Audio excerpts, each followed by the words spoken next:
If you are a fashion or jewelry brand founder or owner, then this video is for you. Here is how to get 70 to 80% plus open rates consistently with the abstract email design approach. And this is all without relying on discounts all the time because we don't want you to be a discounted or devalued brand.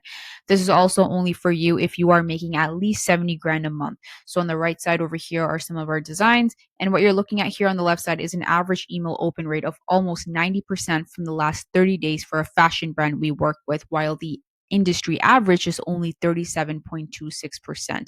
So there are essentially two key email metrics that we aggressively track in the fashion and jewelry industry. Number one is open rates, and number two is the number of placed orders per email.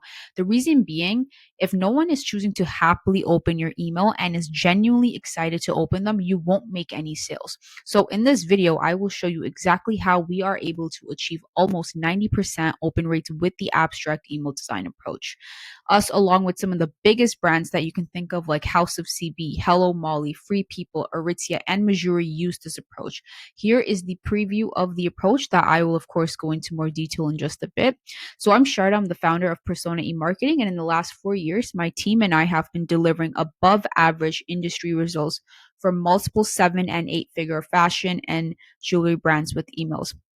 So the big reason why we've been able to achieve high open rates, we're talking minimum 70%, is by avoiding cookie cutter emails. What do I mean by cookie cutter emails? So these are emails that always look the same. You have a cover and then it follows with a boring grid of identical product rows. For example, these are some of the emails that I found in my inbox, and you wouldn't believe it, but they're actually from different brands, but you can't tell because they all look the same. There's no branding to them, and you just can't tell which brand they're from. So instead, every single email that gets sent out to our client's email list is unique. But how do we do this without compromising the brand guidelines? We use the abstract email design approach.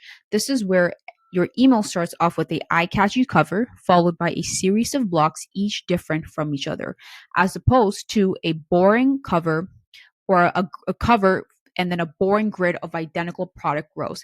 It's kind of like taking each product image and stretching it out and repurposing it into its own block, visualizing it differently. We repeat this until a good number of products has been shown. So here's a quick example. Like I said, you start off with a very eye-catchy cover that's going to first of all grab their attention, and then it goes into block one, block two, block three, each different from the next. This one is a rip paper effect with a quick note. Then you have a 2 image split grid here, and then you have a 4 image grid over here. Here is another example.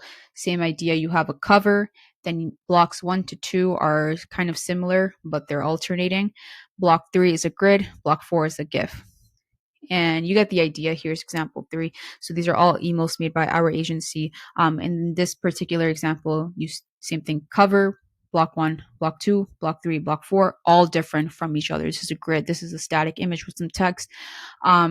And why it really works, what we're really trying to do here with the abstract email design approach is break patterns. What does that mean? When someone enters their email inbox, they're in a very specific state of mind.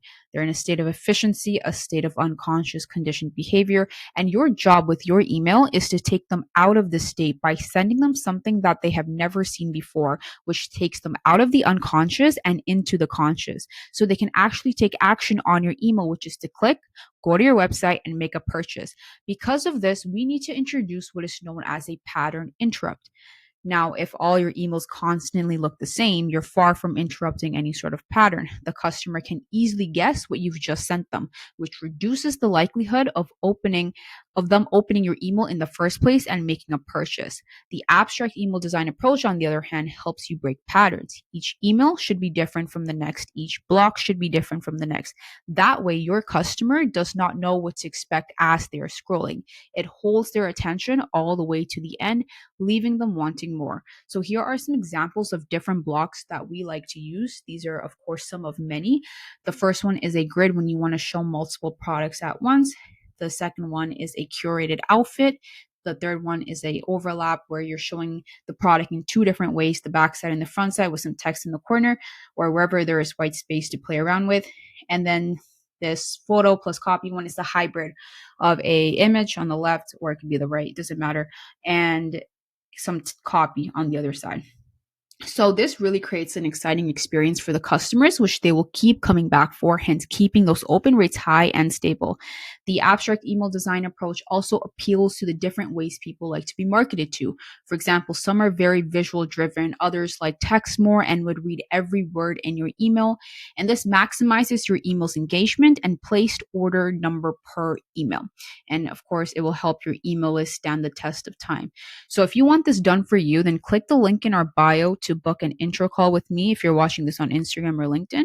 If you're watching this on YouTube, then click the link in our description.